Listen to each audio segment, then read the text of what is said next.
Baik, mungkin kita langsung mulai ya Bapak Ibu. Bismillahirrahmanirrahim. Assalamualaikum warahmatullahi wabarakatuh. Salam sejahtera untuk kita semua. Om Swastiastu, Namo Buddhaya, Salam Kebajikan. Perkenalkan, nama saya Cindy Priadi. Hari ini sebagai host dari acara MC, sekaligus juga Deputy Team Leader dari kegiatan emisi. Izinkan memandu acara hari ini, Bapak Ibu. Selamat siang sekali lagi, pagi, sore dari time zone manapun yang hadir hari ini. Senang kita bisa berkumpul kembali di acara emisi ya. Mungkin sebagian dari Bapak Ibu kita sudah sempat bertemu di berbagai kegiatan emisi. Selamat datang bagi yang mungkin pertama kali hadir untuk acara emisi yang sayangnya adalah acara terakhir emisi ya sebagai kegiatan penutup. Eh, Sebelum mulai, mungkin sedikit arahan teknis. Acara hari ini akan diselenggarakan dalam dua bahasa, Bapak Ibu. Presentasinya akan dilakukan bergantian antara bahasa Indonesia dan bahasa Inggris. Apabila Bapak Ibu membutuhkan fitur penerjemahan, baik untuk bahasa Indonesia maupun bahasa Inggris, silahkan dapat menyalakan fitur penerjemah di Zoom Bapak Ibu. Ini dapat ditemukan di pojok kanan bawah, ada tombol interpretation berbentuk bola dunia. Apabila tidak terlihat, nanti ada tombol 3 titik dan tombol interpretation dapat ditemukan di sana. Silakan klik English untuk penerjemahan ke bahasa Inggris atau tombol Chinese untuk penerjemahan ke bahasa Indonesia. Mohon maaf ya Bapak Ibu ini karena tidak ada tombol Indonesian di Zoom, jadi terpaksa memakai bahasa lain. Itu ya, nanti mungkin lain kali kita minta Zoom untuk membuat tombol Indonesia. So for those of you who needs translation, you can go to the interpretation feature of Zoom and click English, and there you can listen to this webinar in English. Baik, sebelum acara dimulai, izinkan saya menyapa pertama-tama Direktur Sanitasi Kementerian Pekerjaan Umum Pak Prasetyo yang hari ini diwakili oleh Ibu Marsaulina Pasaribu. Bu Marsa, terima kasih sudah hadir. Um, dan juga Water and Sanitation Infrastructure Lead dari Department of Foreign Affairs and Trade DFAT Pemerintah Australia, Ibu Widya Setiawati. Terima kasih Bu Widya sudah hadir. Um, Sebagai tuan rumah sebenarnya bagi acara dan kegiatan emisi selama 20 bulan terakhir ini. Izinkan juga saya menyapa perwakilan tim emisi advisory group dari Bappenas yang diwakili oleh Direktorat Perumahan dan Infrastruktur Kawasan Permukiman, Direktorat Lingkungan Hidup, Kementerian Pekerjaan Umum yang diwakili tidak hanya oleh Direktorat Sanitasi, tapi juga oleh Direktorat Bina Teknik Bangunan Gedung dan Penyihatan Lingkungan, serta Balai Teknik Sanitasi, Kementerian Lingkungan Hidup yang diwakili oleh Direktorat Inventarisasi Gas Rumah Kaca dan Monitoring Pelaporan Verifikasi, Direktorat Mitigasi Perubahan Iklim, dan Direktorat Pelindungan dan Pengelolaan Mutu Air. Dan juga mungkin di sini ada perwakilan pemerintah DKI Jakarta, Kota Bandung, Kota Balikpapan, Kabupaten Manggarai, dan Kabupaten Manggarai Barat sebagai mitra emisi, perwakilan kementerian lainnya, mitra pembangunan, organisasi masyarakat sipil, akademisi, dan mitra-mitra nasional dan internasional lainnya yang tidak dapat disebutkan satu persatu. Tidak terasa telah lebih dari 1,5 tahun kegiatan emisi ini berlangsung dari sejak tahun 2024 atas dukungan tentunya dari Bapak Ibu semua. Hari ini webinar diseminasi ini menjadi acara penutup dari kegiatan emisi yang diselenggarakan dengan tujuan untuk, can we go to the next slides please, Lian, for the purpose of the webinar. Uh, Ya, next slides please. Ya, jadi tujuan acara hari ini adalah untuk menyampaikan kepada Bapak Ibu semua temuan-temuan yang sebagian mungkin bersifat cukup teknis ya Bapak Ibu, termasuk pengukuran emisi langsung dari berbagai fasilitas pengolahan air limbah domestik setempat maupun terpusat. Kemudian estimasi perhitungan emisi nasional dengan berbagai skenario, menyampaikan rekomendasi-rekomendasi kunci yang keluar dari temuan kegiatan emisi ini, baik rekomendasi strategis, teknis, dan maupun implikasi kebijakannya. serta terutama dengan adanya Bapak Ibu sekalian di sini diharapkan adanya refleksi bersama ya Bapak Ibu dan kemudian mengidentifikasi arahan ke depannya setelah kegiatan emisi ini berakhir. Uh, go to the previous slide, sorry. Lian, thank you. Jadi untuk susunan acara hari ini akan dimulai dengan sambutan dari di sini Direktur Sanitasi yang diwakili oleh Bu Marsalina, kemudian dilanjutkan dengan sambutan oleh Divet, kemudian ada presentasi dengan beberapa bagian yang akan dipresentasikan oleh tim emisi dan kemudian akan ada diskusi dan tanya jawab yang diharapkan partisipasi aktif selama kegiatan dari Bapak Ibu semua. Sebagai catatan juga selama presentasi harapannya tidak hanya satu arah ya Bapak Ibu. Harapkan juga terjadi interaksi. Nanti ada beberapa pertanyaan-pertanyaan yang kami lemparkan sepanjang presentasi dan Bapak Ibu bisa berinteraksi di dalam chat.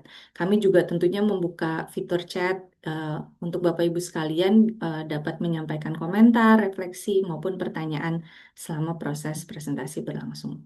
Kemudian akan ditutup dengan pernyataan penutup dari Direktur Sanitasi sekaligus menutup kegiatan emisi ini.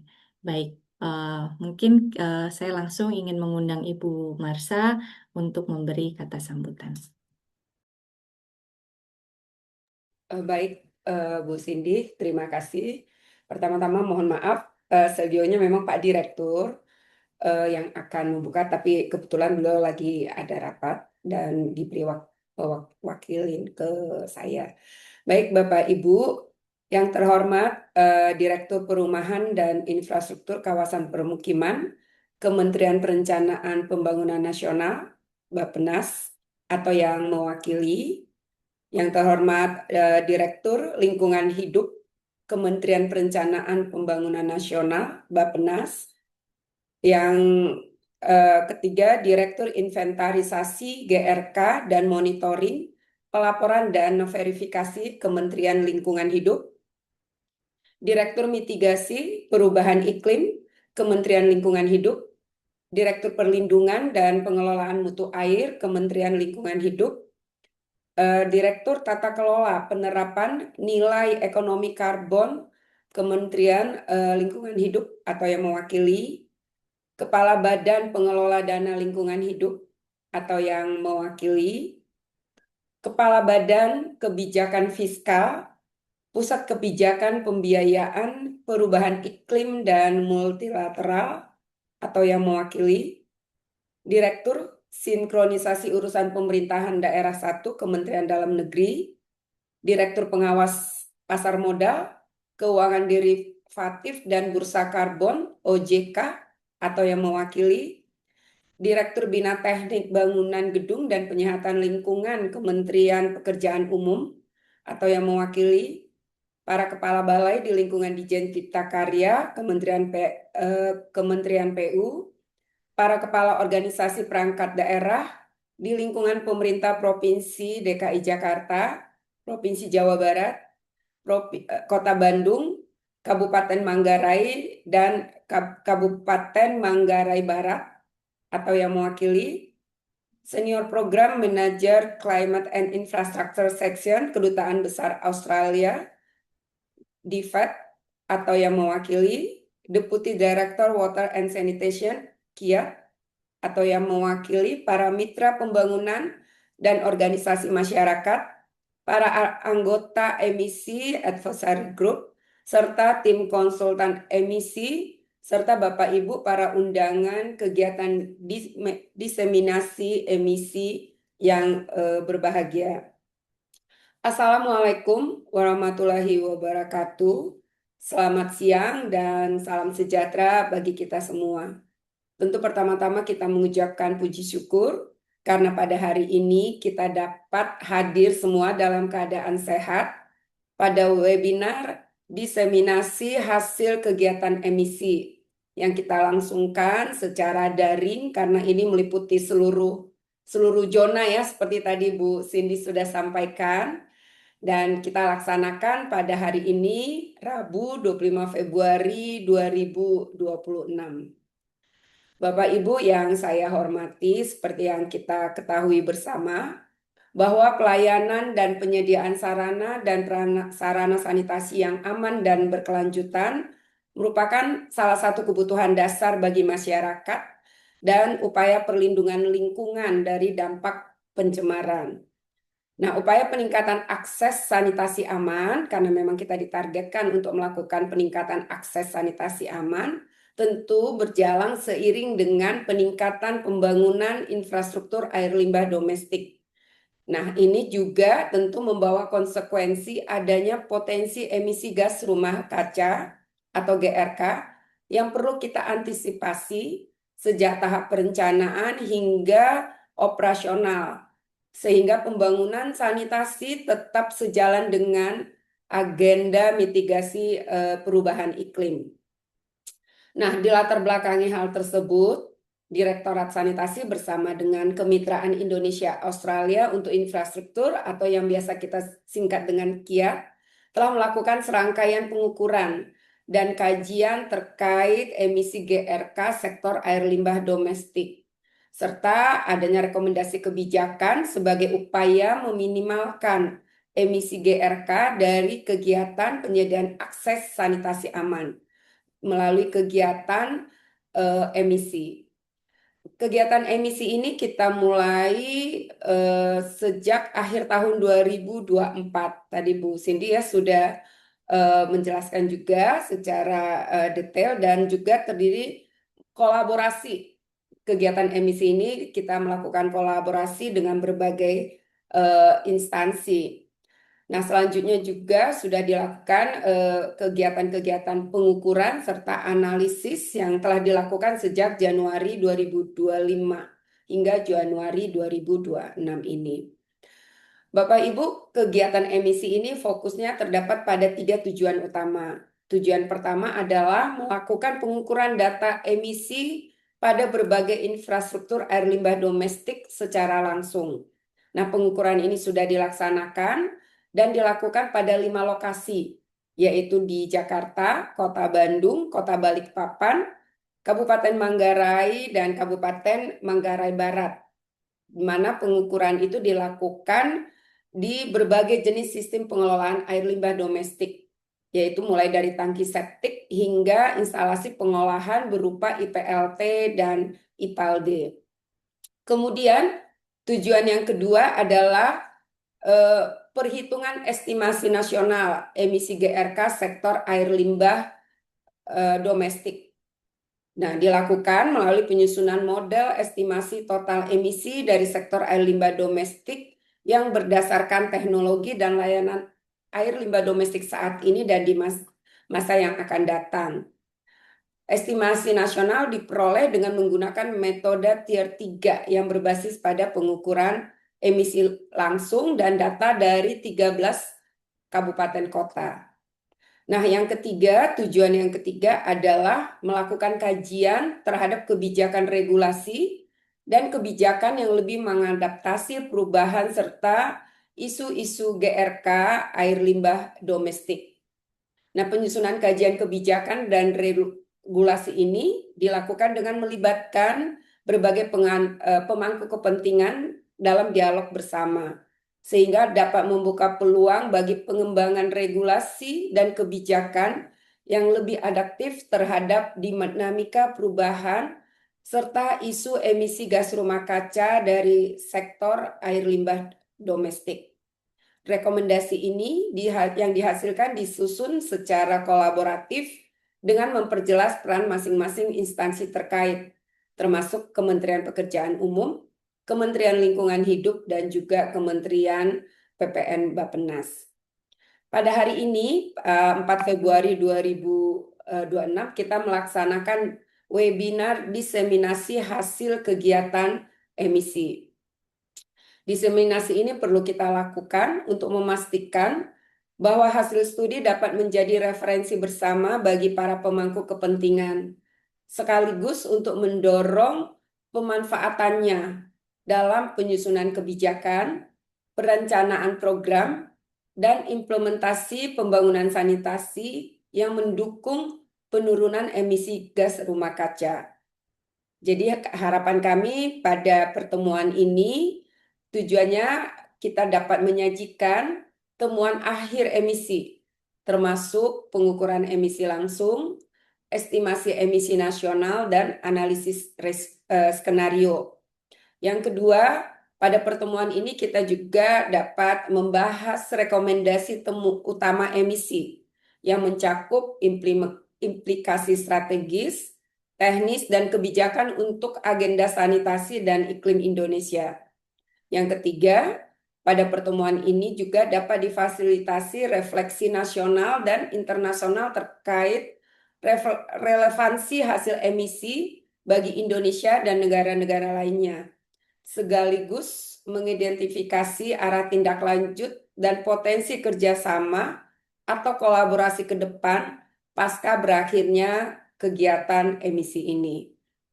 Akhir kata, melalui webinar diseminasi hasil kegiatan emisi ini, kami berharap agar dapat menjadi wadah kolaborasi lintas sektor dan lintas lembaga dalam penyusunan peraturan dan kebijakan terkait emisi, terkait sanitasi, serta implementasi teknologi pengolahan sanitasi terkhusus untuk bidang air limbah domestik yang dapat menurunkan emisi gas rumah kaca dan juga berketahanan iklim. Sehingga peningkatan akses sanitasi aman tetap dilakukan dengan memperhatikan upaya meminimalkan emisi GRK. Diseminasi ini juga menandai tahapan akhir pelaksanaan kegiatan emisi yang akan berakhir pada Februari 2026 ini. Meskipun demikian, kami berharap keberlanjutan pemanfaatan hasil studi perlu terus kita dorong bersama agar dapat menjadi rujukan dalam perencanaan dan pembangunan sektor air limbah domestik ke depan. Demikian sambutan ini, dan dengan mohon ridho dan bimbingan Tuhan Yang Maha Esa, webinar diseminasi hasil kegiatan emisi ini saya nyatakan dibuka. Sekian dan terima kasih. Baik, terima kasih Bu Marsha atas kata sambutannya em, dan atas pembukaannya untuk acara webinar diseminasi ini. Untuk selanjutnya, saya ingin mengundang Ibu Widya Setiawati untuk memberikan sambutan dari DIVET. Silakan Bu Widya. Terima kasih Ibu Cindy. Selamat siang dan salam sejahtera untuk kita semua.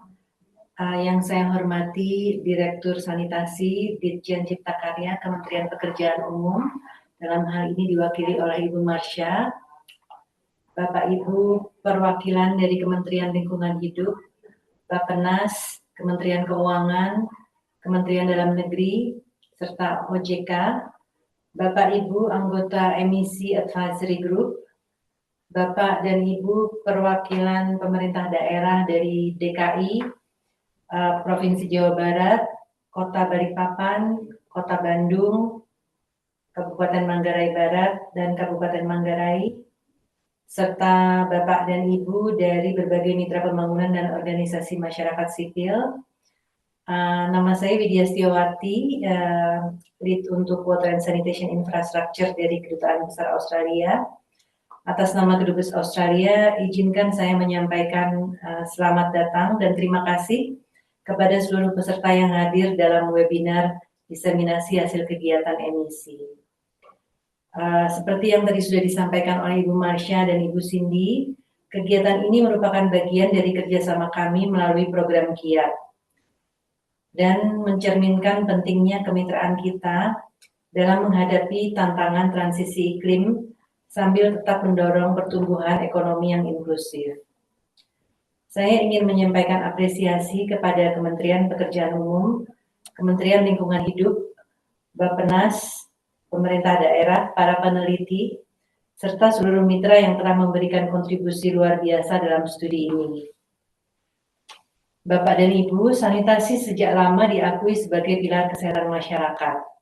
perlindungan untuk lingkungan, dan martabat manusia. Namun, satu aspek yang kurang terlihat adalah kaitannya dengan perubahan iklim. Selama bertahun-tahun, emisi gas rumah kaca dari sistem sanitasi belum terukur dengan memadai. Seringkali diabaikan dalam diskusi nasional terkait iklim. Akibatnya, pengambilan keputusan dan prioritasi investasi juga berkurang didukung oleh data yang kuat. Disinilah menurut saya nilai pentingnya emisi, yaitu mengisi kesenjangan pengetahuan yang selama ini ada. Program emisi dirancang untuk menghasilkan data berbasis lapangan yang kredibel mengenai emisi gas rumah kaca dari sistem sanitasi di Indonesia. Dengan menggunakan data yang dikumpulkan langsung dari lapangan di Indonesia, emisi membantu membangun dasar yang lebih kuat untuk pengambilan keputusan yang benar-benar didukung oleh bukti dan bukan hanya mengandalkan asumsi global.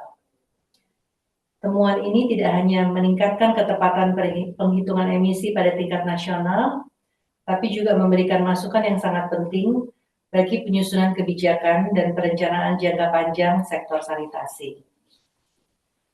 Yang penting untuk digarisbawahi, emisi bukan program yang memberikan resep atau mendorong perubahan kebijakan secara instan. Sebaliknya, emisi hadir untuk memungkinkan dialog yang lebih baik, menyediakan gambaran yang lebih jelas tentang di mana emisi terjadi di sepanjang rantai layanan sanitasi. Komponen apa yang paling berpengaruh dan kemana arah upaya mitigasi ke depan sebaiknya difokuskan. Dengan penguatan baseline emisi dan lingkungan pendukungnya, hasil penelitian ini diharapkan dapat membuka peluang akses pembiayaan alternatif bagi sektor sanitasi. Seiring dengan upaya Indonesia mencapai akses sanitasi aman yang universal. Penting untuk digarisbawahi,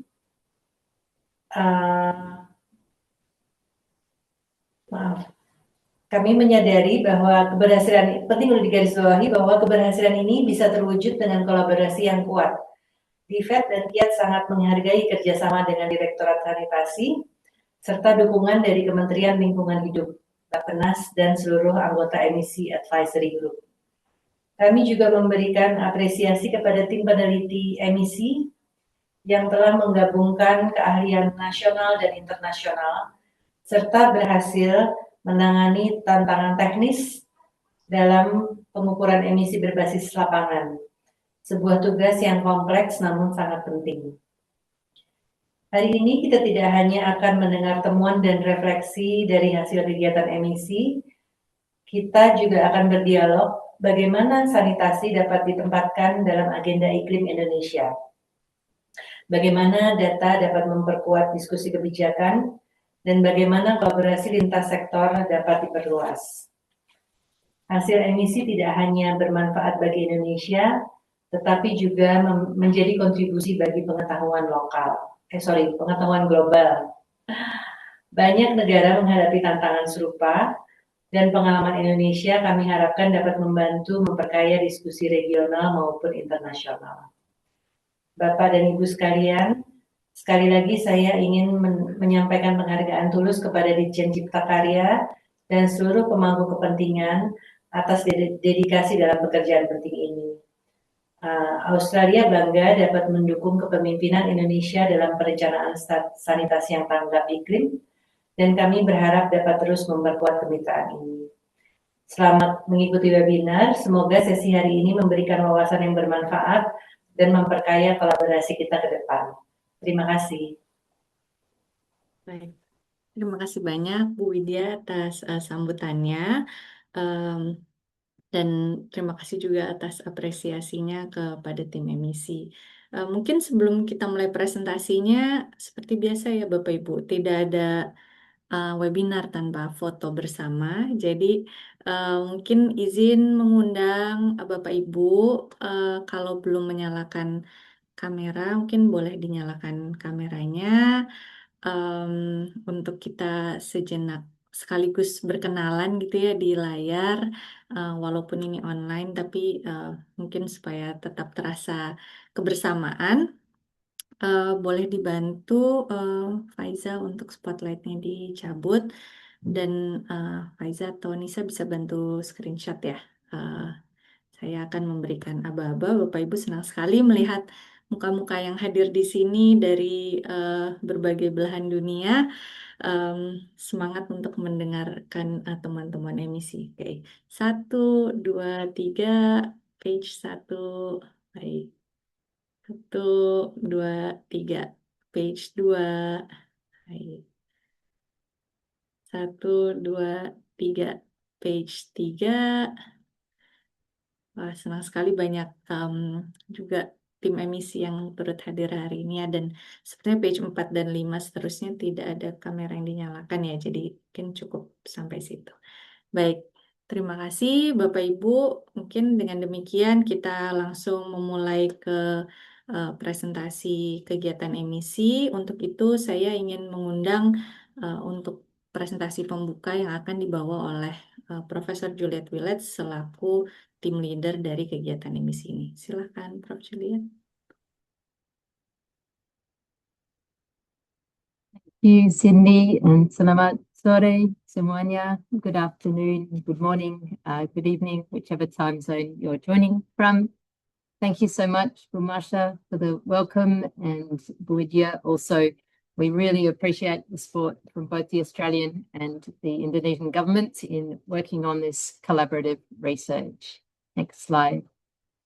So this webinar is to help disseminate the outputs that we've developed through the EMISI activity. And this includes outputs that cover our methodologies, our findings, our policy recommendations, and also journal papers. And these will be shared on a link following this webinar. Next slide, please. And before launching into more background on EMISI, first, I'd like to acknowledge the huge number of people that have contributed. So you've also already heard about the different government ministries who've been very engaged and involved throughout the research. There's also quite a large project team of across 6 organisations that have been involved. There is also a field data collection team, and there are so many names there that you can't count them. There's more than 80 people, researchers who contributed to this effort, as well as an international advisory group and many research participants who allowed us to look at their sanitation systems. So thank you so much, everyone. Without this collaborative effort, there's no way we could be sharing these results with you today. Next slide, please. So in Indonesia, safely managed sanitation is progressing, and that's a positive. We were previously in 2021 at 7% safely managed. Now in 2026, we've just passed 10%, and we have plans for by 2029 to be at 30%, and by 2045 to be at 70%. And we would want to continue on that trajectory to ensure we're looking after public health and environmental health. But we now need to do that in ways that minimize greenhouse gas emissions, because sanitation is a significant but under-recognized source of emissions.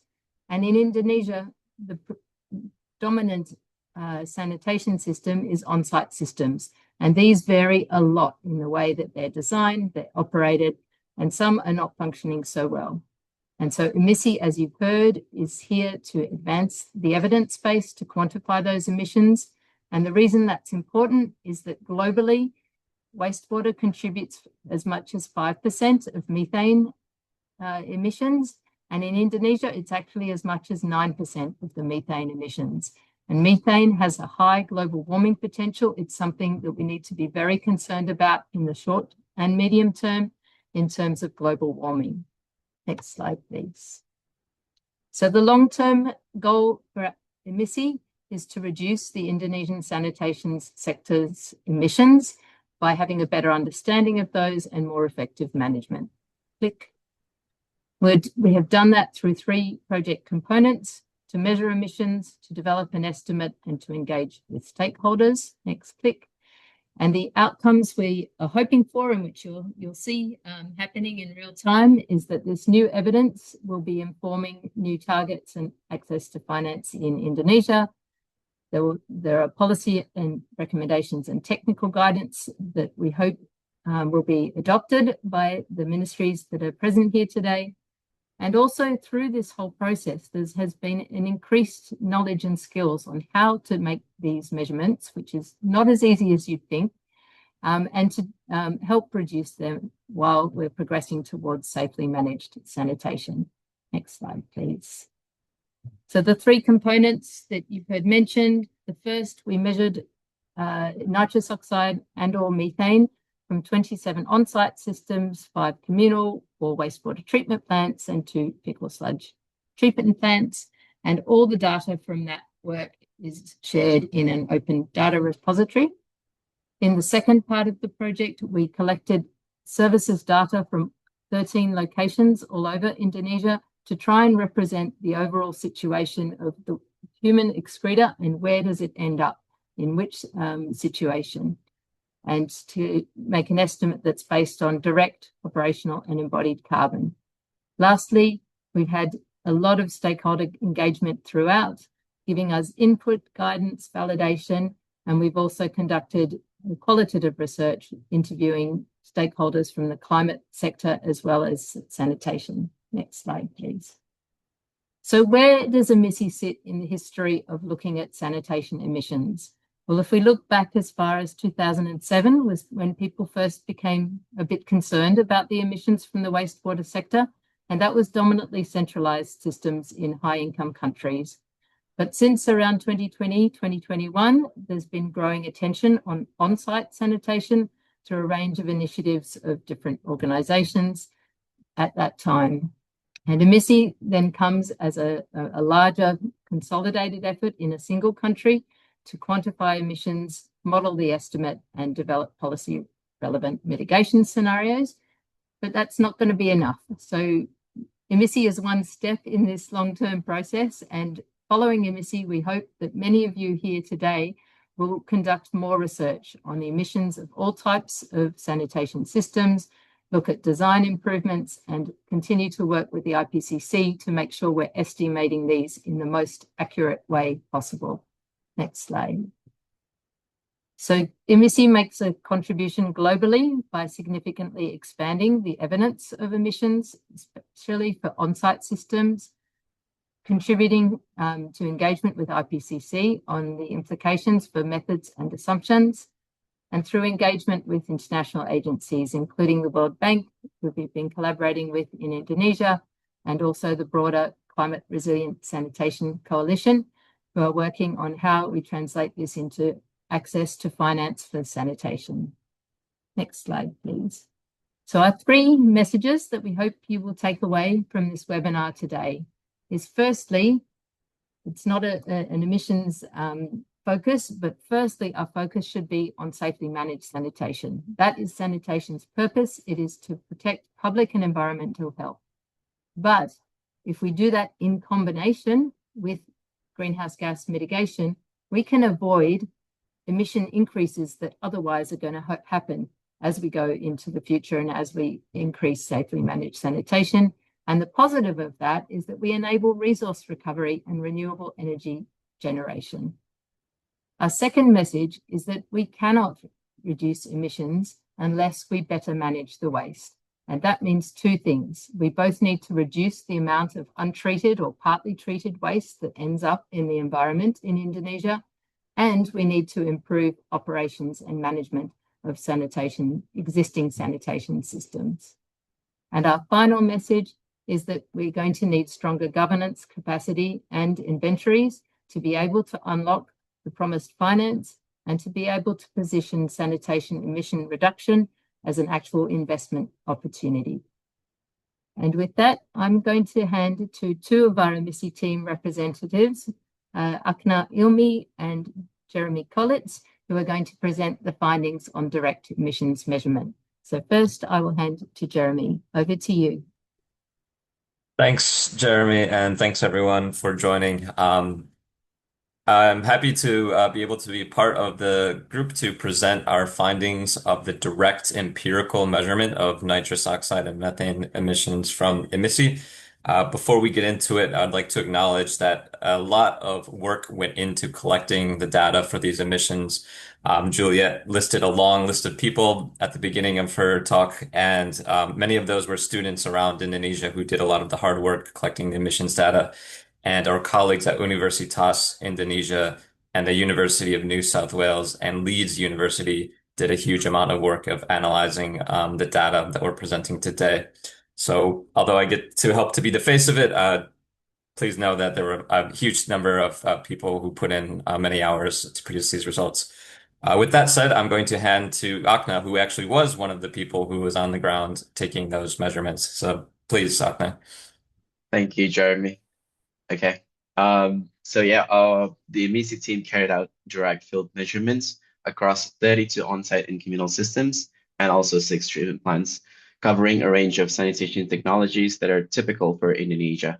So the sampling sizes for each system type were designed under the component 2 of the EMISI project to broadly reflect the national distribution of sanitation technologies.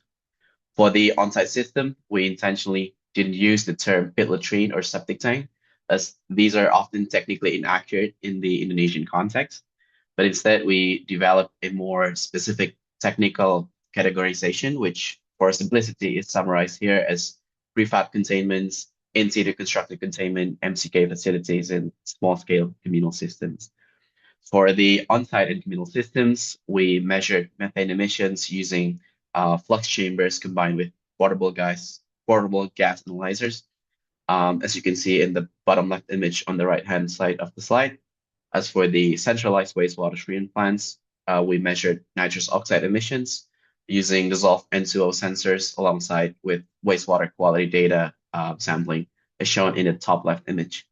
For the fecal sludge treatment plants, nitrous oxide was also measured, but in addition to measuring methane using a larger flux chambers placed over anaerobic and facultative treatment ponds, as shown in the top right image.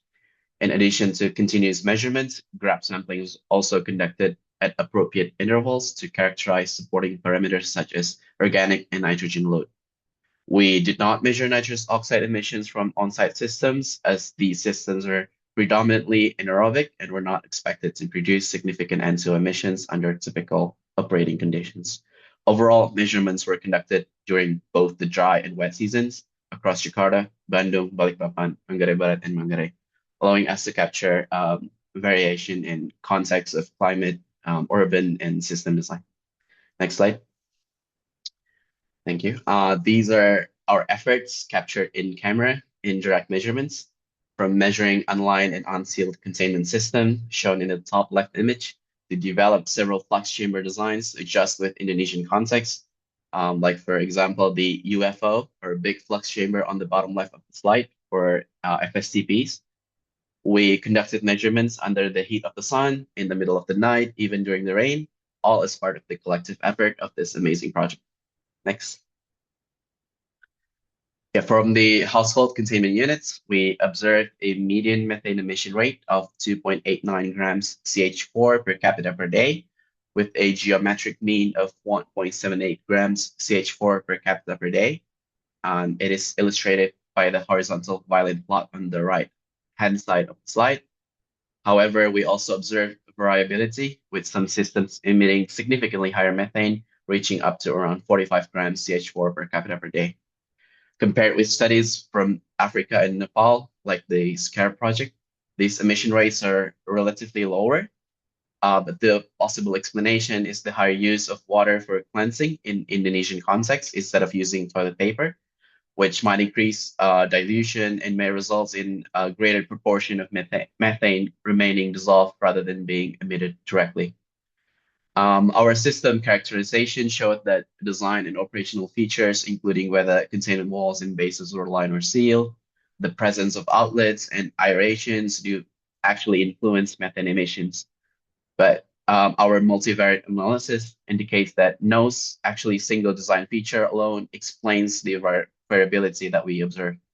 It's actually more that unit-specific condition that may influence more strongly. So the key takeaway is that more nuanced than simply saying that sealed systems emit less methane. But yeah, methane emissions are strongly correlated with sludge accumulation, and it is linked to management practices like regular emptying. So well constructed, adhering to national standard or what we call SNE compliant containment systems are easier to empty.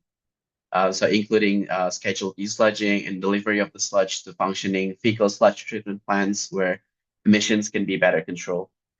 In contrast, poorly constructed or unsealed systems often allow waste and nutrients to migrate to other locations, which shifts emissions to water bodies and drains where they are hard to control rather than eliminating them. Next. So when we compare the communal systems, the Sanimas type, it's pretty common in Indonesia with the household on-site systems. We observed how much lower measured methane emissions from some of these Sanimas systems. But this lower emission rate does not necessarily indicate better performance. In several cases, what was actually happening was short circuiting or bypassing of the treatment units, meaning that the fecal waste was not being retained within the anaerobic baffled reactors or ABR. And as a result, the methane was not emitted within the ABR itself, but displaced to other parts of the environment. In contrast, the MCK facilities that were measured showed very high methane emissions, largely because these systems were overloaded with substantial sludge accumulation. The key takeaway is that system functionality strongly influence measured emission rates. Poor operation and maintenance can cause short circuiting, like pipe being clogged and everything, which shift emissions to unmanaged locations, while also increasing the discharge of untreated or partially treated wastewater to the environment, like Juliet said earlier. As illustrated in the diagram on the right-hand side, when a system is properly functioning, wastewater flows through the full intended treatment train. However, when there is clogging or blockage within pipes or chambers, wastewater can overflow or bypass treatment units altogether, and in some cases can be discharged directly to the outlet. Next slide, please. I'll pick up from here. Thanks very much, Akna. So in contrast to the results that Akna just presented, centralized wastewater treatment plants have been measured globally in many different countries. There's been many studies of N2O emissions from wastewater treatment plants, whereas there's very little on on-site household containment units and communal systems. However, what distinguishes the EMISI dataset is those measurements typically are in high-income countries and in countries with temperate climates.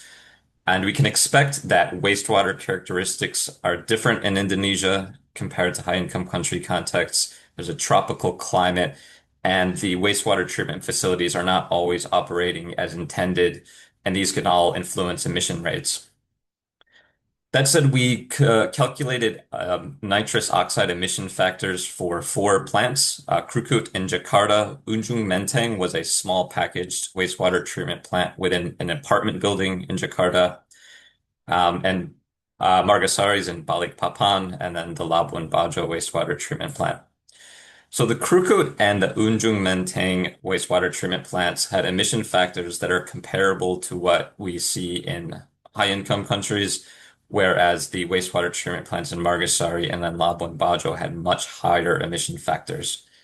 When you compare conventional activated sludge processes globally, which are what are used in Ujung Menteng and Labuan Bajo, they typically have an emissions factor of 0.76%, which is similar to Ujung Menteng, but you can see Labuan Bajo is much higher than that.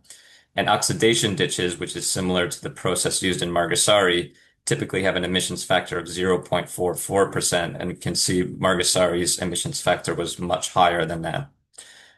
There's a number of reasons why the emission factors vary quite widely. A lot of it has to do with how the systems are operated and how they were designed. Outside of Krukut, which is a big plant in Jakarta that is relatively well operated, the other wastewater treatment plants were confronted with issues like broken blowers or electricity outages that affected the operation of the plants. And it's possible that that these issues made it difficult for them to control the process, the treatment processes, which may have had an effect on the nitrous oxide emissions. There was also limited monitoring of wastewater parameters at some of these plants, which made it difficult to characterize emissions, particularly in the case of Margasari. Interestingly, there are very few studies on nitrous oxide emissions from MBBRs, which is the process used in Kruku globally. So this is filling a significant evidence gap with that particular type of technology. Next slide, please. Yes, fecal sludge treatment plants are, in comparison, very, very understudied. Emisi included two, the Pulo Kabang fecal sludge treatment plant in Jakarta and the treatment plant in Manggar and Balikpapan. You can see that the emission rates varied significantly across these plants as well. Pulo Kabang having an emissions rate of approximately 23 to 27 kilograms of methane per day compared to Manggar, which only had 1 to 2.7. There are reasons for why these might be different. Pulo Kabang, again, there was issues with operational issues. These measurements in Pulo Kabang were taken from I believe, a facultative pond, and the previous aeration pond had problems with its aerators, so a large amount of organic loads were going into the pond. You might notice that these are being reported in kilograms of methane per day instead of per capita. One of the challenges in calculating a per capita emissions rate is the population equivalence, or the number of people that are using the fecal sludge treatment plant. It's very difficult to calculate how many people's waste are going into a fecal sludge treatment plant because emptiers take waste from many different places. So this is something that we'll continue to work on in order to determine a per capita rate that would allow us to compare across systems. Nitrous oxide emissions were very low. We measured dissolved nitrous oxide in some of the ponds in both of the sites. And it wasn't surprising because Pulo Kabang, as we mentioned, some of the aerators were not functioning. And in Manggar, there was no active aeration. It was just passively aerated ponds. Hence, you don't get much N2O production. Overall, fecal sludge treatment plants are very understudied globally, so it's difficult to make comparisons outside of Indonesia. But as we'll talk about later in the presentation, fecal sludge treatment plants are a critical point for managing emissions, as we'll need to continue to move emissions away from on-site systems and put them in places where we can manage them. So further research and monitoring emissions from fecal sludge treatment plants will be especially important. We're going to move on to the next bit of the presentation now, but we would love to hear from you in the chat box to hear what you think about in terms of what further data on sanitation greenhouse gas emissions would you like to see. So if you'd like to see sanitation emissions data from a particular part of the service chain or a particular type of technology or a context, please put it in the chat box. In the meantime, we're going to move on to the next presentation, but feel free to put your ideas in as we go along. Thank you. Terima kasih Jeremy dan Agna atas presentasi terkait temuan hasil emisi langsung ya dari fasilitas pengolahan air limbah domestik. Izinkan saya, Lian dan Prof. Barbara lanjutkan untuk menjelaskan bagaimana kita memanfaatkan data-data tadi ya, hasil pengukuran-pengukuran di lapangan yang kemudian kami gunakan beserta data-data lain yang juga ada di literatur maupun dari studi-studi lainnya untuk bisa mendapatkan national estimate atau estimasi nasional GRK dari sektor air limbah domestik. Jadi dalam bagian emisi ini tujuannya adalah kita ingin mencoba mendapatkan angka estimasi dari tingkat gas rumah kaca dari sektor air limbah domestik saat ini di baseline-nya di 2023 Bapak Ibu, dan apa yang terjadi apabila sektor air limbah domestik ini kemudian mengikuti business as usual ataupun mengikuti target akhirnya mencapai mungkin target RPJMN, ataupun dengan skenario lain yang nanti kita akan coba jelaskan. Nah, jadi basis dari skenario kami adalah kondisi real saat ini dan juga target-target yang telah ditetapkan pemerintah baik di RPJMN maupun RPJPN. Oke, next. Nah, jadi mungkin sebagai catatan Bapak Ibu khususnya mungkin bagi rekan-rekan KLH yang hadir hari ini ya, yang mungkin sudah khususnya di Direktorat Inventarisasi yang mungkin sudah sangat mengetahui bahwa sebenarnya Indonesia sudah ada estimasi nasional GRK untuk sektor air limbah domestik. Di estimasi nasional yang sudah dipublikasikan oleh Direktorat Inventarisasi KLH ini, catatannya adalah emisi dari sektor air limbah domestik, emisi langsung ya, yang benar-benar dihasilkan dari fasilitasnya, kita tidak membicarakan listriknya maupun bensin yang digunakan untuk transportasi lumpur tinja misalnya. Jadi benar-benar emisi langsungnya yang tadi mungkin sudah sempat digambarkan oleh Bu Marsha. Emisi langsung dari perhitungan KLH menggunakan metode IPCC Tier 1, jadi menggunakan data-data standar yang dipakai oleh IPCC, Intergovernmental Panel for Climate Change, yang datanya semuanya berasal dari negara-negara di luar Indonesia dalam konteks yang berbeda ya, dan temuan dari KLH ini emisi langsung sektor limbah domestik berkisar di 24.986 kiloton CO2 ekuivalen per tahun. Nah, kemudian kami mencoba melakukan perhitungan dengan data yang tadi disampaikan Bu Marsha, yaitu Tier 3, di mana kami menggunakan data aktivitas pengelolaan air limbah domestik yang sesuai dengan kondisi serealistis mungkin, sesuai di lapangan. Kami melakukan wawancara dengan pemerintah daerah, melihat dokumen-dokumen yang mungkin tidak diterbitkan langsung gitu ya, karena merupakan data-data detail, dan menggunakan tadi estimasi emisi langsung yang diukur di lapangan, dan akhirnya kami mendapatkan bahwa emisi langsung untuk sektor yang berdomestik ini adalah di 24.504 gitu ya. Ini angkanya terlihat serupa gitu ya, walaupun meskipun di dalamnya boleh next Lian. Walaupun sebenarnya di dalamnya meskipun di permukaannya angkanya terlihat serupa, namun di dalamnya terdapat perbedaan yang cukup signifikan. Di perhitungan emisi, estimasi emisinya ini sebenarnya sangat besar, kemungkinan disebabkan oleh air limbah domestik yang tidak terkelola. Jadi sebenarnya ini agak menjawab pertanyaan Ibu Srindit ya.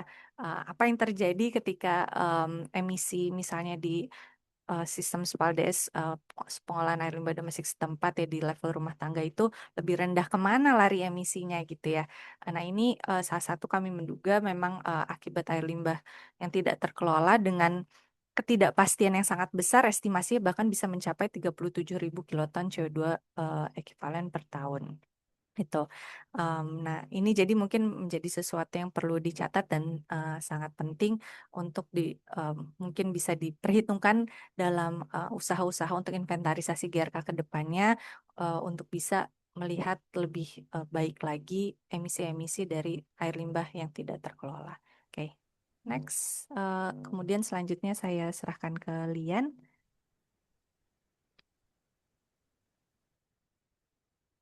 Great, thanks, Cindy.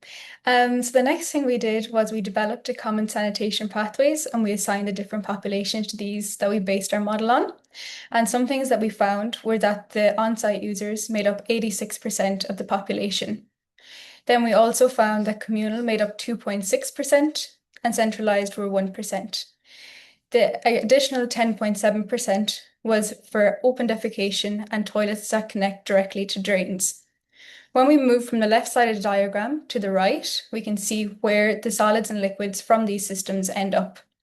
For the on-site systems, only 73% of the population, they are not regularly emptied. So the sludge is stored here. It's stored in the containment where it can leak and overflow. Then an additional 20% from the on-site systems is untreated and discharged to the environment. So this is mainly done through informal practices. We have 7% of sludge from on-site systems going to treatment. Then from the communal and centralized systems, the flows are not split by solids and liquids, they're combined as mixed flows. So that's why the populations are different at the right side. But 1.8% of the population are going to treatment, with 1.3% treated discharge. Across the sanitation chain, there are a lot of parts that you have unmanaged waste being exposed to the environment, and that works out at about 18%. So the next stage is looking at where these emissions are coming from. So on this graph, blue is centralized systems, green is communal, orange is on-site, and red is open defecation. Across the bottom, we have the different stages across the sanitation chain, from containment, conveyance, treatment, and disposal. So from this graph, we can see that most of the emissions are coming from on-site systems, and most of these emissions are occurring at containment stage. So this really aligns with the last slide that we saw, where most of the population are using on-site systems, and most of those systems are not regularly emptied. So the emissions are occurring where the sludge is stored. To the right, we can see from the on-site systems, there are emissions coming from supernatant going to land, sludge being dumped, and liquids going via drains and sewers to the environment. There's also significant emissions coming from open defecation from sludge dumping. Then as we move more towards the right of the diagram, where we have treatment and disposal, we have very low emissions coming here because of the low populations and the low amount of waste going to treatment. As Cindy mentioned previously, there are potential emissions coming from unmanaged waste, and these could be 400% higher. So at the moment, our unmanaged waste in the current estimate is 3,806 kilotons of CO2 equivalent per year. When we use the higher range, this could be as high as 15,635. So in the EMISI estimate, we used a conservative approach, just because it's very difficult to measure these emissions on an annual basis and to know what amount are part of the domestic wastewater versus other sources like agricultural, industrial, or commercial sources. But if we do look at the graph on the right, that's how high the emissions could be from the unmanaged waste streams. So this could significantly increase the national estimate, and it also represents lost value since the carbon and nitrogen could be captured and reused. In this diagram, we look at the emissions per capita. So these are measured in kilograms of CO2 equivalent per capita per year. Our direct emissions are divided into direct nitrous oxide and direct methane. We also have operational emissions and embedded carbon included in this diagram. Operational come from transport and energy, and our embedded carbon come from infrastructure processes. So you can see from here that direct emissions are the main source. And we can also see that methane is the more significant gas coming from on-site, communal, and centralized systems. Overall, the operational processes account for only 1.5% of total emissions, and embedded are 0.5%. So this is quite interesting in trying to inform our mitigation efforts and targeting which emissions we'd like to mitigate. And then finally, for our safely managed sanitation pathways, so we can't look at one process in isolation because they form part of a larger pathway. So what we did was we got the typical pathways and we looked at the emissions that come from them. So we have off-site centralized at the top, off-site communal in the middle, and then on-site pathways below that. The green ones are safely managed pathways, and the red are unsafely managed. From this, we can see that the safely managed pathways do result in higher emissions, but these emissions can be managed. So this is something to think about when we're transitioning from unmanaged to managed pathways, because it also allows for the capture and reuse of carbon and nitrogen. So that is what the current present day emissions look like, and I'm going to pass it on to Professor Barbara Evans, who will talk to us about the future. Thanks so much, Leanne. And yeah, just adding my thanks to everybody for being here today to hear about what we've been doing for the last, it feels like about 10 years, but I think it was only a year and a half. So we took all of those findings that Leanne had. So what Leanne was just showing you were the individual components of the system and the emissions that we think are associated with them. When we put that all together, we're able to construct a national estimate. So on this graph here, On the left, you can see what we refer to as the base case for 2023. So that is the resultant emissions from that Sankey diagram, which Leanne showed you, multiplied by our estimates and measured observations of emissions from each component of the system. And what we're able to do is project into the future how those emission profiles may change. So what we're comparing here is today's total emission estimate, which is around about middle 20,000s. And what would happen if we carried on using the same mix of technologies managed in the same way as they are today, but taking population growth into account up to 2025 and up to 2050. And of course, we can see it's fairly obvious that population growth and the accumulating sludge in household containment units, which are not emptied, would result in higher emissions compared to the base case. That's not unexpected. Just to clarify the colours here, the orange component are the on-site systems, the red are the open defecation and direct emissions from drains. And I also just want to highlight the little cross above is our higher bound estimate. There is some uncertainty in these estimates, as we've been saying, partly because emissions are very variable, and also because of the unknown component of what's going on in the fugitive emissions, or those parts of the organic material which end up in the environment.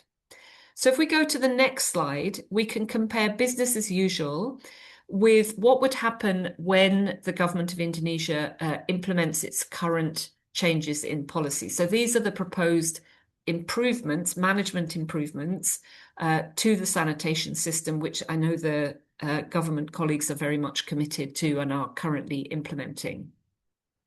So when we make those improvements, frustratingly, perhaps, but I'll come back to why this isn't frustrating, it looks like the emissions increase.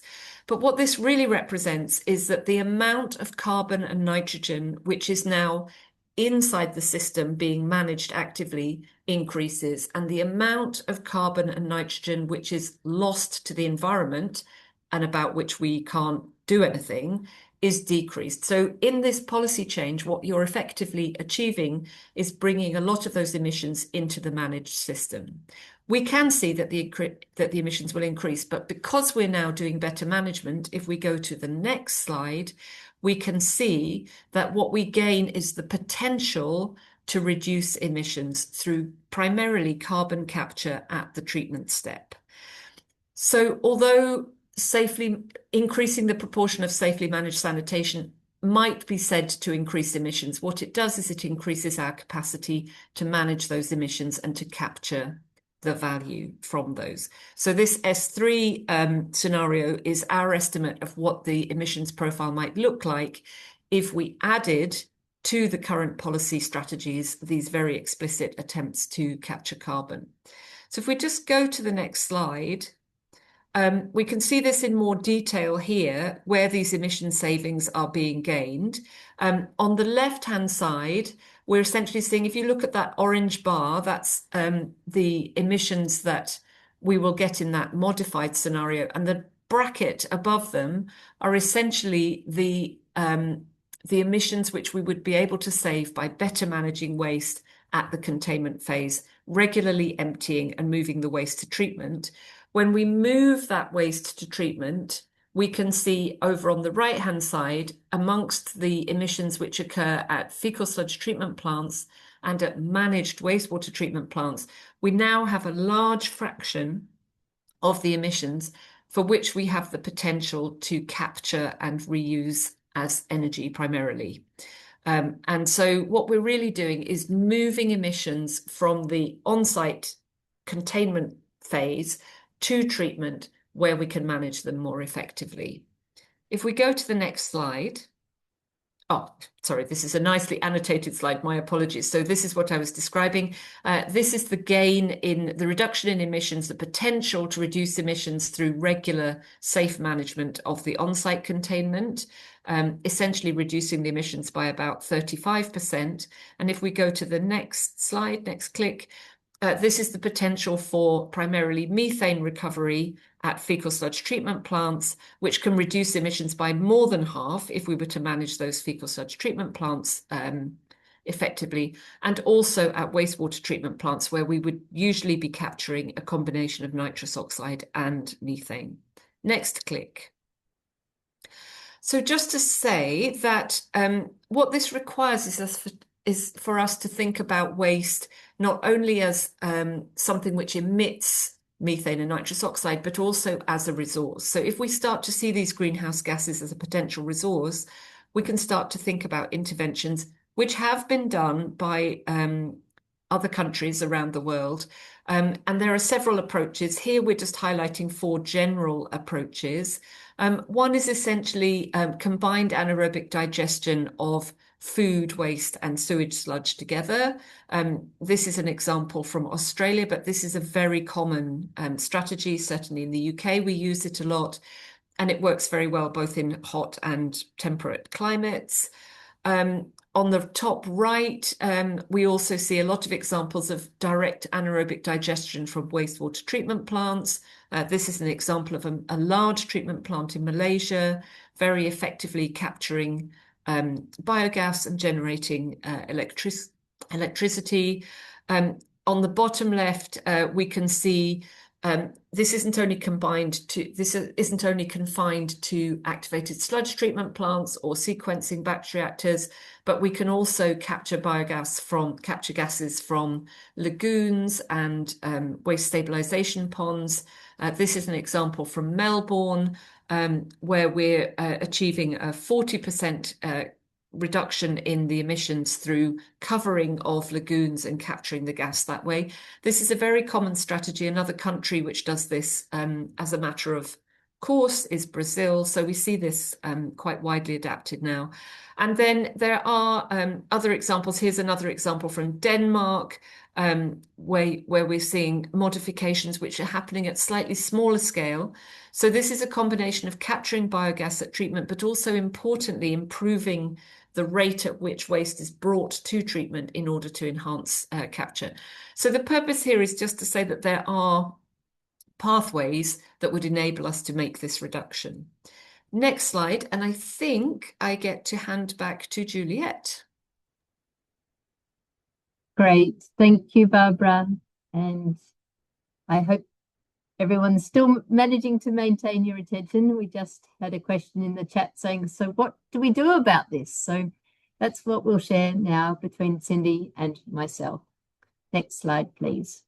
So the overall measures that we need to apply is, firstly, as we try and look after safe management along the whole chain for both on-site and for off-site sanitation, with that as our primary purpose, we also now need to think about mitigation the whole way along the sanitation chain. If you can click, please. So that means we need to think about how we're going to manage emissions at each step of this chain and what kinds of policies, regulatory processes, and technical solutions we're going to need for all the parts of the chain.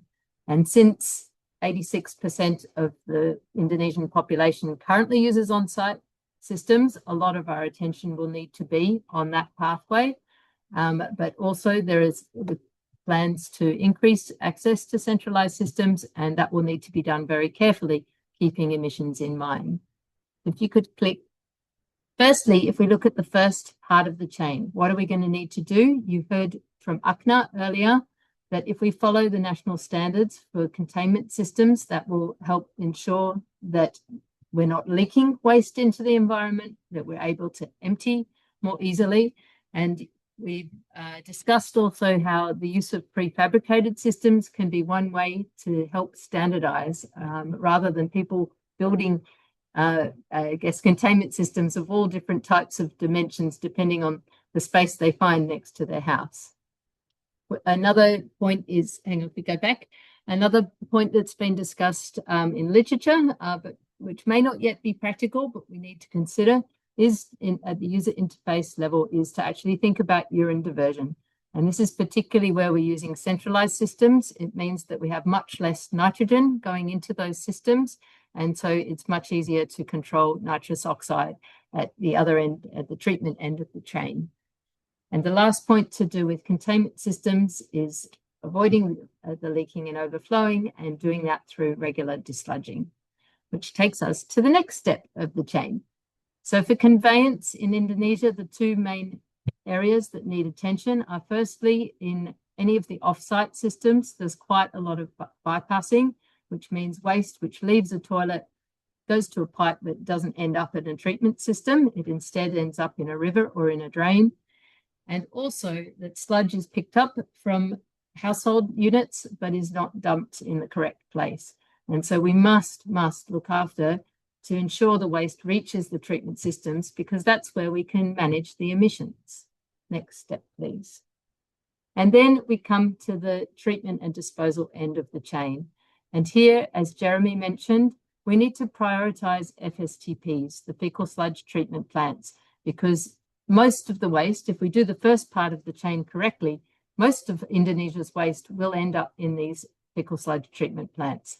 And this is going to need work to look at how we can capture methane, how we can recover energy, how we can reduce bypasses for these systems as well, and is going to require, where they use aerobic processes to manage dissolved oxygen levels, to use various of the techniques which have been developed in high-income countries for wastewater treatment plants.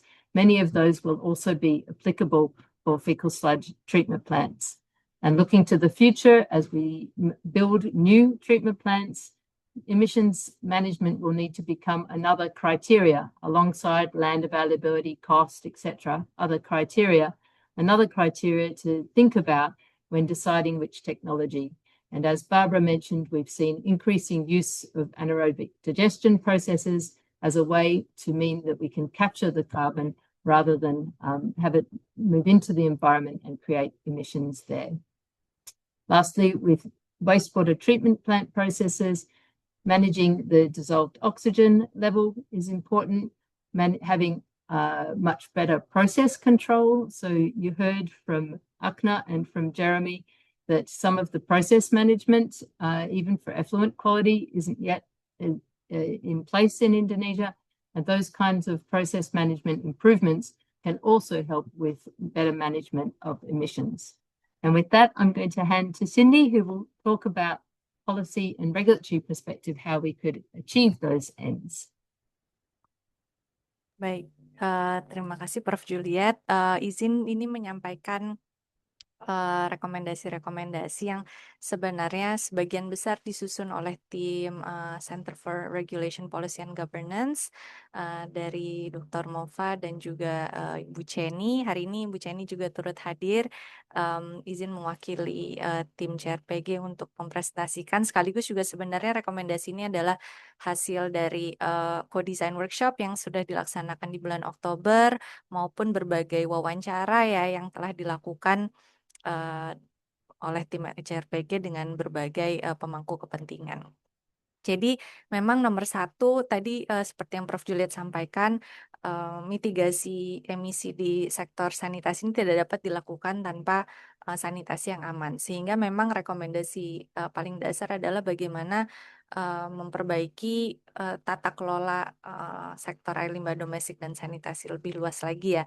Ini mungkin menjadi sesuatu yang sudah ada di kajian-kajian lain, namun kami merasa ini penting untuk digarisbawahi kembali, pentingnya undang-undang layanan air minum dan sanitasi yang mudah-mudahan saat ini sedang digodok dan menjadi sesuatu yang memperkuat tata kelola sanitasi, bagaimana kerangka regulasi untuk bisa memperkuat layanan lumpur tinja terjadwal, pengelolaan IPLT, dan profesionalisasi dari pengelola operator pengolahan air limbah domestik.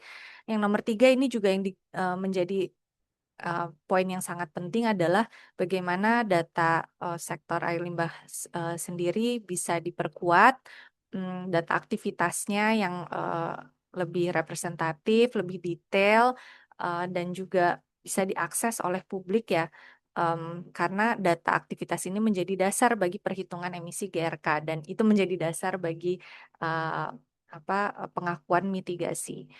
Kemudian yang poin 4 kiri bawah tadi Prof. Juliet sudah menyampaikan bagaimana pentingnya standar dan regulasi sehingga fasilitas-fasilitas sanitasi ini bisa sesuai dengan standarnya. Kemudian juga adanya perlu berbagai model-model implementasi untuk mendukung layanan lumpur tinja terjadwal ya, ataupun penyedotan reguler lainnya. Dan bagaimana secara umum layanan sanitasi ini dapat diregulasi dengan baik gitu. Oke, next. Nah, jadi apabila tata kelola sanitasi ini sebenarnya bisa diperkuat, maka akses untuk pembiayaan iklim ini sebenarnya merupakan peluang yang mungkin bisa dikejar. Dan ini sebenarnya sudah terjadi di sektor-sektor lain di Indonesia ya. Misalnya akses untuk pembiayaan iklim untuk solar PV, untuk BIS, untuk biomass power plant gitu ya. Bahkan untuk sektor sanitasi sendiri sudah ada pengalaman mengakses pembiayaan iklim baik di Fiji maupun di Kenya gitu ya. Jadi sudah ada contoh-contoh yang bisa memberikan harapan bahwa sebenarnya peluang ini bisa dicapai. Nah, jadi kalau tadi tata kelolanya sudah diperkuat, bagaimana kemudian bisa mencapai pembiayaan iklim ini maupun pembiayaan-pembiayaan inovatif lainnya. Next. Nah, kami merekomendasikan pathway yang menuju peluang tersebut. Tadi sudah disampaikan bahwa batasan utama dari mengakses ke pembiayaan iklim ini ada 3 tadi tata kelola yang belum bisa mendukung pengaksesan ke pembiayaan iklim ini, tidak ada akses ke pembiayaan iklim ini secara umum dan belum adanya sistem pengukuran gas rumah kaca yang terstandarisasi dari sektor limbah domestik. Dengan demikian, maka kami menawarkan next tahap satunya adalah bagaimana data dari sektor limbah domestik ini bisa diperkuat lagi, gitu ya.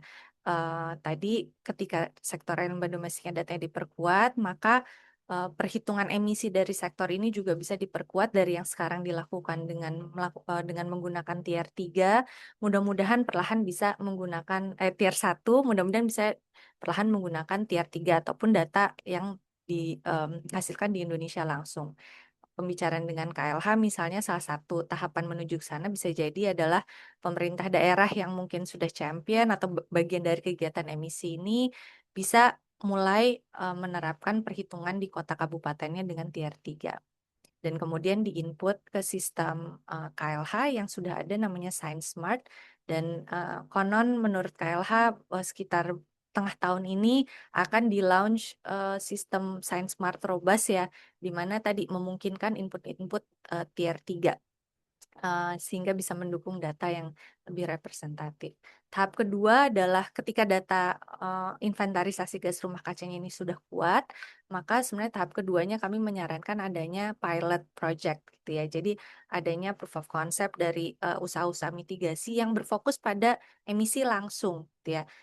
Mungkin di chat ada beberapa misalnya usulan bagaimana memikirkan misalnya emisi operasional atau emisi embedded ini penting, namun tadi seperti yang sudah kita lihat di C2, emisi dari operasional dan embedded ini sebenarnya relatif kecil di 0,5 sampai 1%. Jadi ketika kita ingin melakukan mitigasi perlu fokus pada emisi langsung. Tadi sudah disampaikan misalnya dengan mengoptimasi operasional pengolahan air limbah domestik ini merupakan low hanging fruit ya, sesuatu yang relatif mudah dilakukan, tidak perlu menambah fasilitas atau bisa jadi dengan misalnya retrofitting biogas capture atau dengan IPLT baru yang sudah dilengkapi dengan fitur biogas capture. Nah ini bisa dimulai oleh pihak pemerintah daerah maupun didukung oleh pemerintah provinsi. Nah, kemudian ketika pilot project itu sudah dilakukan, maka usaha-usaha mitigasi gas rumah kaca ini bisa distandarisasi measurement reporting dan verification untuk mitigasi gas rumah kacanya dimasukkan ke dalam sistem registry nasional untuk sertifikasi pengurangan emisi gas rumah kaca sehingga tercatat dan kemudian dari situ bisa digunakan untuk mengakses peluang-peluang pembiayaan iklim. Baik, next. Sehingga rekomendasi untuk meringkas berbagai rekomendasi yang tadi telah disampaikan, maka ada 6 rekomendasi utama yang ingin kami dorong sebagai hasil dari kegiatan emisi ini yang juga sudah dikonsultasikan dan didiskusikan oleh masing-masing kementerian yang merupakan bagian dari Emisi Advisory Group.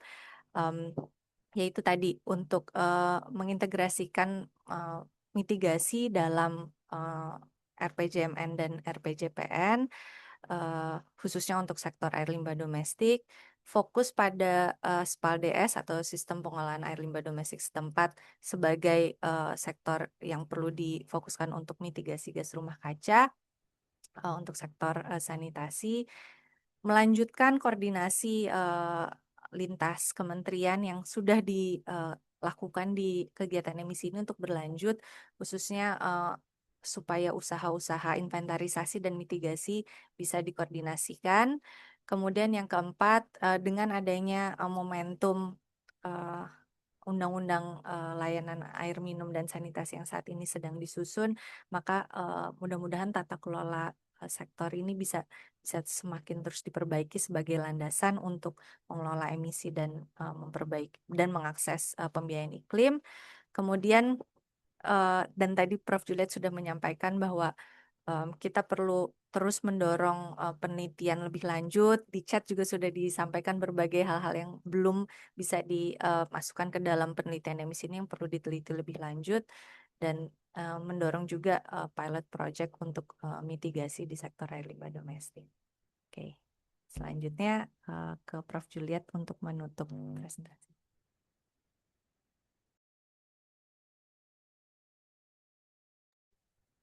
Thank you, Cindy. So just the final slides are some of the research gaps that remain as we come to the conclusion of EMISI. There are more questions that are yet to be answered. If you could go to the next slide. So there are gaps if we want to understand how climate financing could be accessed across many areas. Next click, please.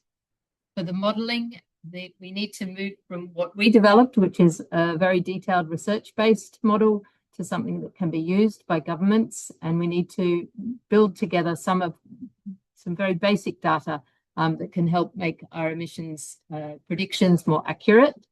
And next click. And on emissions measurement, as per the discussion in the chat, there's been a lot of discussion in the chat about the bottom left item here, emissions from unmanaged waste. This, we think, is one of the most important research gaps that needs to be filled next, as does more emissions measurements from fecal sludge treatment plants, since that's going to be our opportunity and location to reduce emissions. There are also other methodological areas that are going to need development. And with that, we have a Menti, which we are probably out of time for. If you feel like doing it, please feel free. But meanwhile, we are also going to move on to close the meeting. And we were going to have a longer Q&A, but we're happy that we've had a lot of dialogue in the chat. If you have more questions, feel free to add them to the chat. I'm sure the team will be here for a few more minutes and happy to answer you there. And the quiz, I hope when we get a chance to look at it after the webinar, hopefully everyone will get all the quiz questions right and will know that you listened and you learned. And thank you so much. So I'll hand back to Cindy. Baik, terima kasih rekan-rekan, Bapak Ibu. Izin mungkin menutup acara tanpa Q&A ya, walaupun sebenarnya Q&A-nya sudah berlangsung dengan sangat hangat di chat ya. Sampai ini presenternya bingung antara presentasi sama menjawab chat. Tapi senang sekali atas keingintahuan dan semangat Bapak Ibu untuk menindaklanjuti penelitian emisi ini.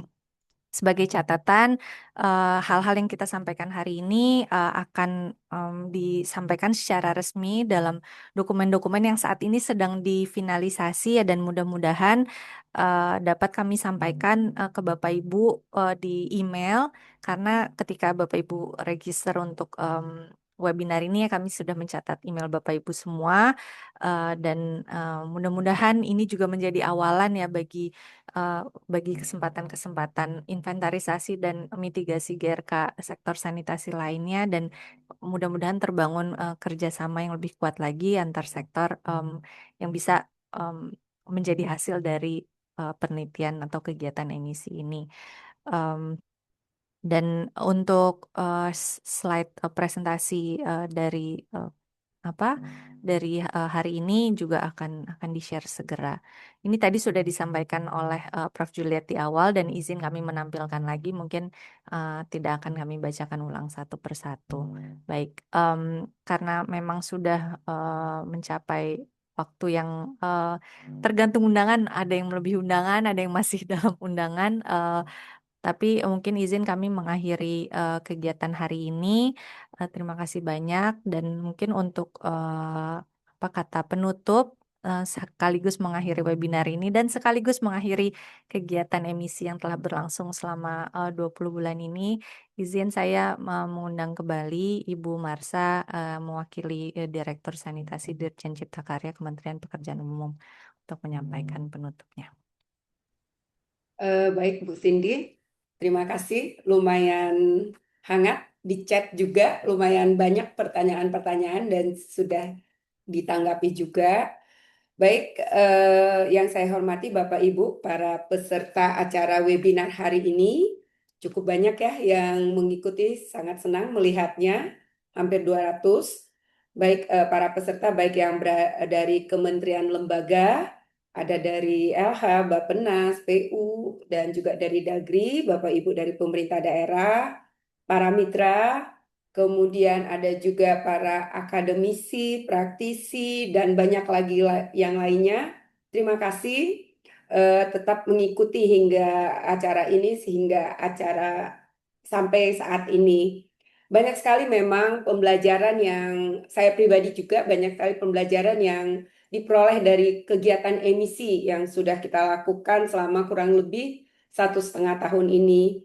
Nah, tadi juga Bu Cindy ya memaparkan di tayangan terakhir tadi bahwa sebenarnya pencapaian target sanitasi aman itu bisa jika dikombinasikan dengan langkah-langkah mitigasi dapat mencegah peningkatan emisi sektor sanitasi.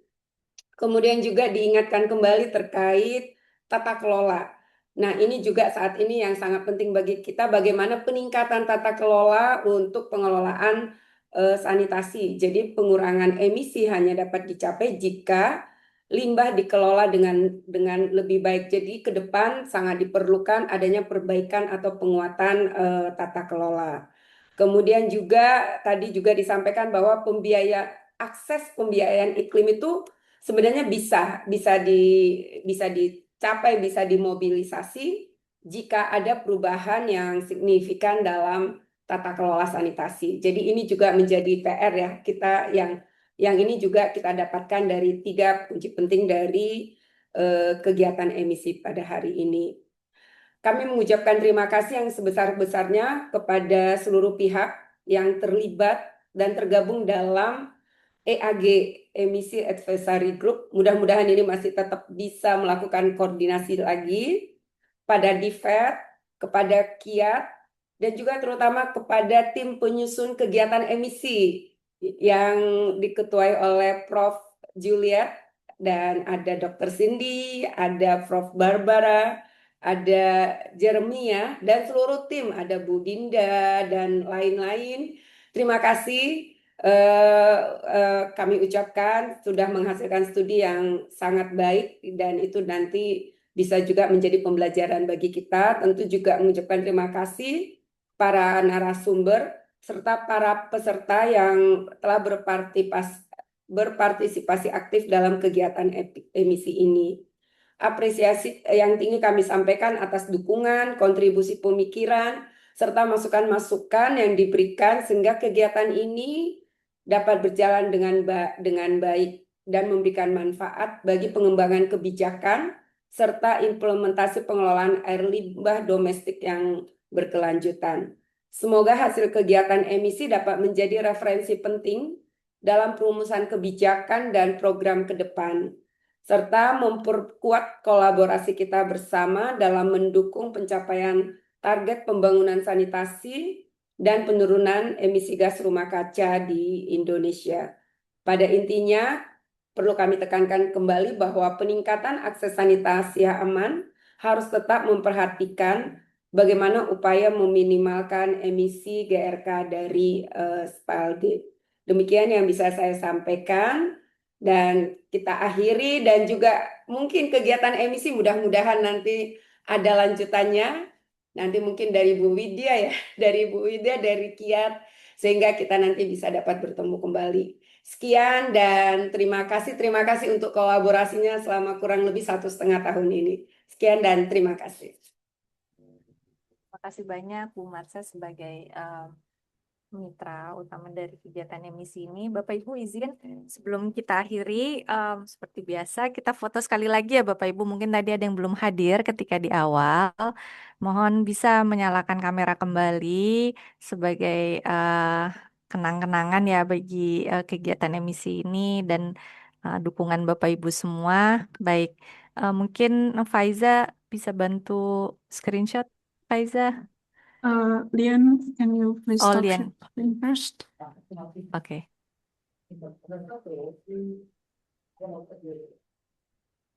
Oke. Baik, kita coba mulai ya, Bapak Ibu.